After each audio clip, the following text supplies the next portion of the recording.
ఇంకెన్నాళ్ళు రెంటింట్లో ఉంటాం? సొంత ఇంటి కలను నెరవేర్చుకుందాం. Suman TV biggest property expo October 18th, 19th HSCC Novotel Hyderabad. ఇప్పుడే ఫ్రీ ఎంట్రీ కోసం కాల్ చేయండి. వాగర్థావివ సంపృక్తౌ వాగర్థ ప్రతిపత్తయే జగతః పితరౌ వందే పార్వతీ పరమేశ్వరౌ. ఆదిత్యాయ చ సోమాయ మంగళాయ బుధాయ చ గురుశుక్రశనిభ్యశ్చరాహవే కేతవే నమః. శృంగేరి జగద్గురు పీఠాధిపతులకి, కంచి పీఠాధిపతులకి నమస్కారములు తెలియచేసుకుంటూ కార్యక్రమాన్ని ప్రారంభిద్దాం. ఇక వీక్షించేటువంటి సుమన్ టీవీ ప్రేక్షకులకి శుభాకాంక్షలు. ఎందుకనంటే ప్రతి వ్యక్తి కూడాను ఏదో ఒక రాశిలో జన్మిస్తారు కదా. నవగ్రహాలలో అత్యంత శుభకరుడైనటువంటి గురుగ్రహ మార్పు 18 అక్టోబర్ నుంచి మారబోతుంది. 5 డిసెంబర్ వరకు ఉండబోతాడు. ఎందుకయ్యా గురువుకి ఈ గ్రహ మార్పు అనేటువంటిది, రాశి మార్పు జరుగుతుంది కదా గురువు, ఎందుకంత ప్రాధాన్యత అని అంటే, గురువు ఉచ్చస్థితిలో ఉండేటువంటి కర్కాటక రాశిలోకి మారుతున్నాడు. 18 అక్టోబర్ వరకు గురుగ్రహము కొన్ని రాశుల వారికి మంచి, కొన్ని రాశుల వారికి చెడు ఫలితాల్ని ఇవ్వడం జరిగింది. తర్వాత తనకి తాను అత్యంత శుభప్రదమైనటువంటి ఉచ్చస్థితి అయినటువంటి కర్కాటక రాశిలోకి గురుగ్రహ మార్పు ఉండబోతుంది. ఆ కారణం చేత కొన్ని రాశుల్లో జన్మించినటువంటి వారికి అత్యధికమైనటువంటి శుభ ఫలితాలు, కొన్ని రాశుల వారికి కొన్ని ఇబ్బందికర పరిస్థితులు, ఇప్పటి వరకు గురుబలం లేక ఇబ్బంది పడుతున్నటువంటి వాళ్ళకందరికీ జీవితంలో గురు మార్పు ప్రభావము అనేటువంటిది అత్యంత యోగదాయకంగా ఉండబోతుంది. వివాహం కాని అబ్బాయిలు అమ్మాయిలకి కొన్ని రాశిలో జన్మించినటువంటి వారికి జీవితంలో శుభ ఘంటికలు మోగబోతున్నాయి. ఎన్నాళ్ళ నుంచో ఎదురు చూస్తున్నటువంటి శుభ పరిణామాలు మీ జీవితంలో రాబోతున్నాయి. కాబట్టి వీక్షించేటువంటి సుమన్ టీవీ ప్రేక్షకులందరూ కూడా ఈ గురుగ్రహ మార్పు ప్రభావం వలన 12 రాశుల్లో జన్మించినటువంటి వారికి ఏ విధంగా ఉండబోతుందో తెలుసుకునే ప్రయత్నం చేద్దాం.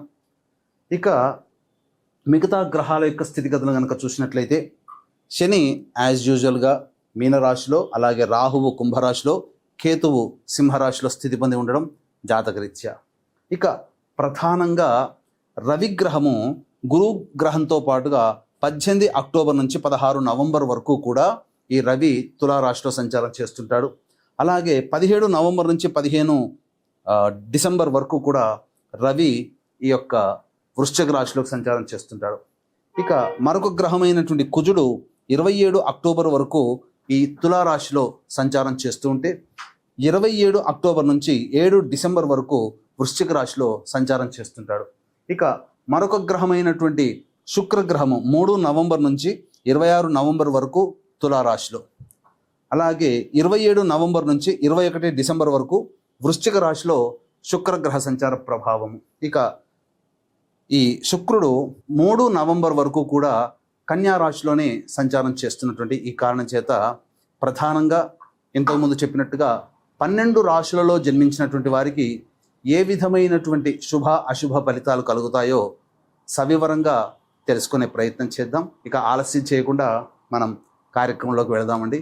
తర్వాత ఈ యొక్క రాశిలో జన్మించినటువంటి వారికి, 12 రాశిలో జన్మించినటువంటి వారికి శుభ ఫలితాలు ఉంటే మరింత శుభ ఫలితాలు పొందడం కోసం, మరియు అశుభ ఫలితాలని గురుగ్రహం ఇస్తున్నట్లయితే మరింత యోగాన్ని కలగచేయడం కోసం ఎటువంటి పరిహారాలు పాటించాలి, ఒక్క గురుడే కాకుండా మిగతా గ్రహాల యొక్క శుభాశుభ ఫలితాలని కూడాను బేరీజ్ వేసుకొని మనం సవివరంగా తెలుసుకునే ప్రయత్నం చేద్దాం. 18 అక్టోబర్ నుంచి గురువు కర్కాటక రాశిలో మారుతున్నటువంటి కారణం చేత, మిగతా గ్రహాలు కూడా రవి కుజ శుక్ర సంచారం కూడా మారుతున్నటువంటి కారణం చేత ధనుస్సు రాశిలో జన్మించినటువంటి వారికి ఏ విధంగా ఉండబోతుందో తెలుసుకుందాం.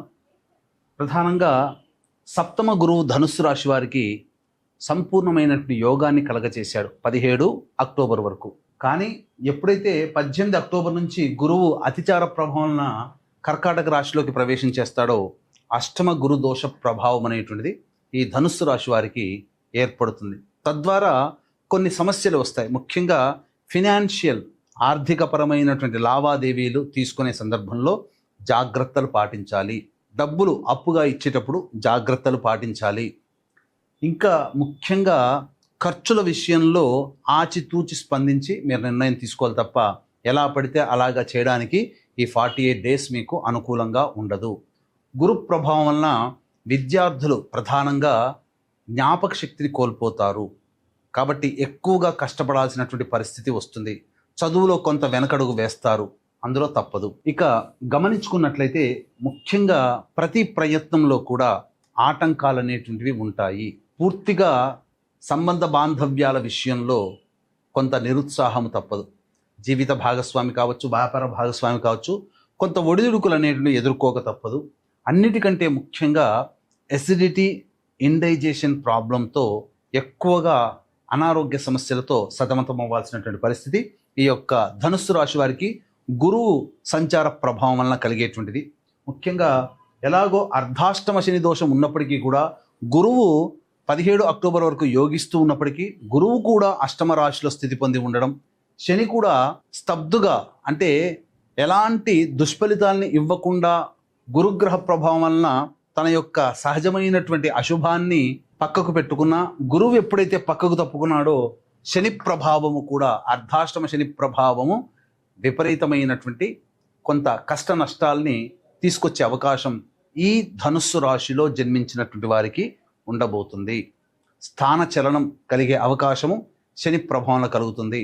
వాహన నష్టము కానీ ఆస్తి నష్టము కానీ జరిగే అవకాశం ఉంది. కాబట్టి జాగ్రత్తలు పాటించండి.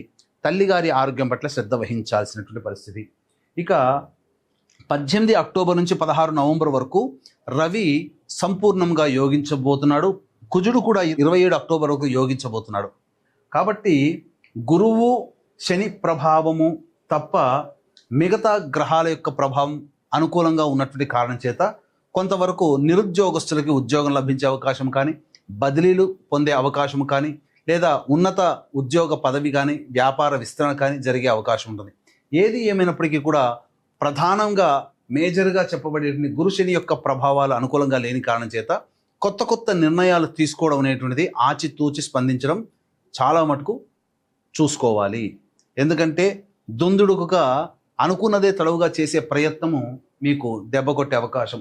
దీనికి తోబాటు 27 అక్టోబర్ నుంచి 7 డిసెంబర్ వరకు కుజుడు వ్యయస్థానంలో స్థితి పొంది ఉండడం, 17 నవంబర్ నుంచి 15 డిసెంబర్ వరకు కూడా రవి వ్యయస్థానంలో ఉండడం, ఈ కారణం చేత ప్రధానంగా చేస్తున్నటువంటి వృత్తి ఉద్యోగాల్లో మార్పులని అనేటువంటిది కోరుకోకుండా 17 నవంబర్ నుంచి జాగ్రత్తలు పాటించండి. 17 నవంబర్ నుంచి వృత్తి ఉద్యోగాల్లో మార్పులు కోరుకోకండి.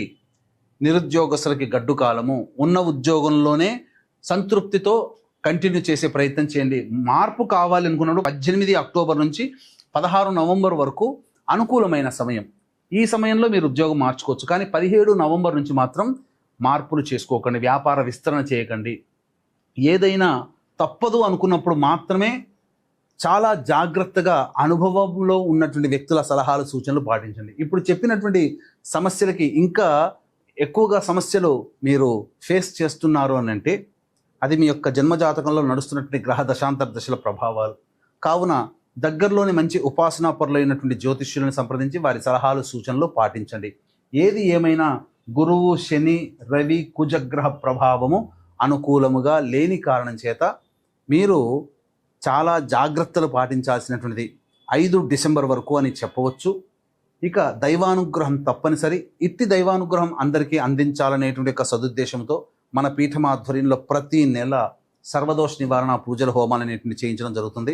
5 నవంబర్ రోజున కాశీ క్షేత్రంలో కార్తీక పౌర్ణమి రోజున, అలాగే 20 నవంబర్ శ్రీశైల క్షేత్రంలో కార్తీక అమావాస్య రోజున, 4 డిసెంబర్ మార్గశిర పౌర్ణమి రోజున దత్తక్షేత్రంలో సర్వదోష నివారణ పూజల హోమాలన్నింటినీ జరిపించి మీకు మాలలు శక్తిపాతం చేసి ఇవ్వడం జరుగుతుంది. అవకాశం ఉన్న వాళ్ళు కార్యక్రమ తదనంతరం కాంటాక్ట్ చేసి పూర్తి వివరాలు తెలుసుకోవచ్చు. సర్వం శ్రీ ఉమామహేశ్వర పరబ్రహ్మార్పణమస్తు.